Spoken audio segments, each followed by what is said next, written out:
18 जून को सुबह 8 बजे टाइटन नाम की एक सबमरीन 5 लोगों को लेकर समुद्र में ठीक उसी जगह पर टाइटैनिक का टूटा हुआ हिस्सा देखने गई थी जहां आज से 110 साल पहले टाइटैनिक डूबा था।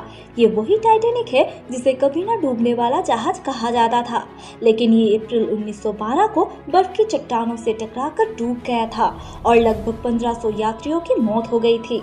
लेकिन अचानक ये पनडुब्बी कैसे गायब हो गई? पूरी पनडुब्बी को ब्लूटूथ जॉयस्टिक द्वारा कंट्रोल किया जा रहा था।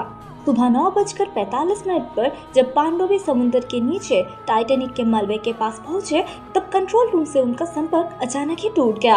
लगातार संपर्क करने की कोशिश के बावजूद भी पनडुब्बी की जानकारी नहीं मिल रही थी। टाइटैन में कुछ घंटों की ही ऑक्सीजन बची थी। अगर उससे पहले 5 लोगों को नहीं निकाला गया तो उनकी बचने की उम्मीद खत्म हो जाएगी। ऐसे ही कई घंटे बीत गए।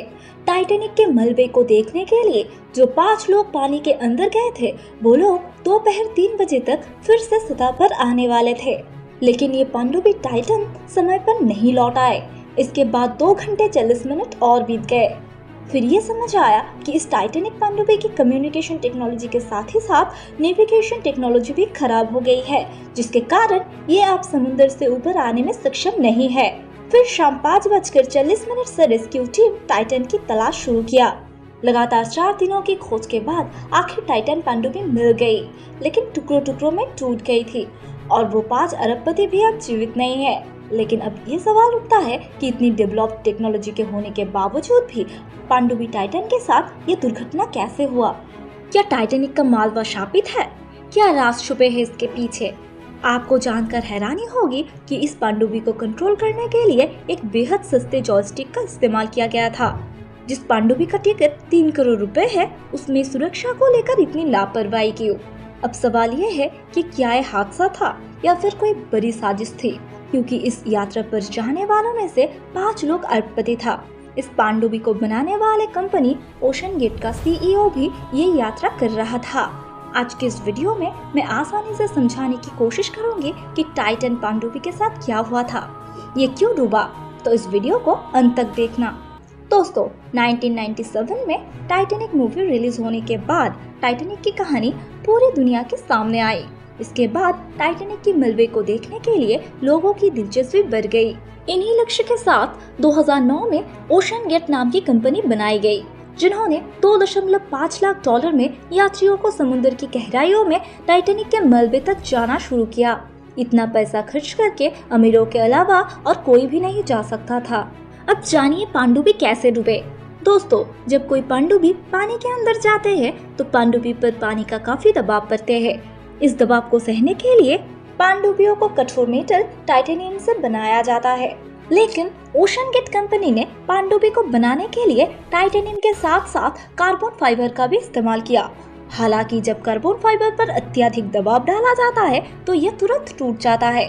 समुद्र के नीचे जहां टाइटैनिक का मालवा है, वहां पानी का दबाव 400 गुना अधिक है। टाइटन पनडुब्बी के डूबने का ये एक बड़ा कारण था।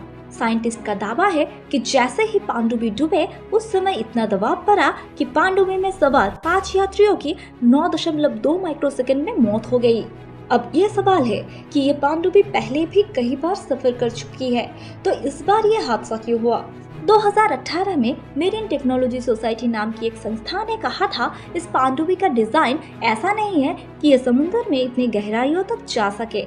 टाइटैनिक के फिल्म डायरेक्टर, जिन्होंने पनडुब्बी से 33 बार समुद्र के नीचे टाइटैनिक के मलबे को ऑब्जर्व करने गया था, उन्हें भी टाइटन पनडुब्बी को लेकर संदेह था, क्योंकि जेम्स कैमरून समुद्र में इतनी गहराइयों तक जाने के लिए एक अलग तरह की पनडुब्बी का इस्तेमाल करते थे, जिसके जरिए उन्होंने समुद्र की सबसे गहरी जगह मारियाना ट्रेंच का भी दावा किया। लेकिन ओशन गेट कंपनी सभी सवालों को नजरअंदाज कर दिया। दोस्तों, जब इस पनडुब्बी से संपर्क टूट गया तो ये मान लिया गया कि पनडुब्बी कहीं खो गया है। 22 तारीख को रेस्क्यू टीम के एक टीम को टाइटैनिक के मलबे से 1600 फीट ऊपर पनडुब्बी के टुकड़े मिले। हो सकता है कि जैसे ही पनडुब्बी की जहाज की कंट्रोल रूम से संपर्क टूटा, पनडुब्बी नष्ट हो गया। और फिर ये भी हो सकता है कि जिस मशीन से पानी का प्रेशर मापा जाता है, वो मशीन खराब हो गई हो और नतीजा ये हादसा हुआ। लेकिन आखिर उस दिन क्या हुआ था, इस सवाल का जवाब शायद कभी नहीं मिल पाएगा। और ये घटना साबित करती है कि आप चाहे कितनी भी अमीर क्यों ना हो, प्रकृति के लिए अब कुछ भी नहीं हो। दोस्तों, क्या आपको टाइटैनिक के मलबे को देखने के लिए अरबों रुपए खर्च करना चाहिए और अपनी जान जोखिम में डालनी चाहिए? आपका क्या राय है? कमेंट सेक्शन में जरूर बताइए। वीडियो पसंद आए तो लाइक कर दीजिए और ऐसे ही मिस्टीरियस वीडियोस देखने के लिए हमारे चैनल को सब्सक्राइब जरूर करें। मिलते हैं अगले वीडियो में।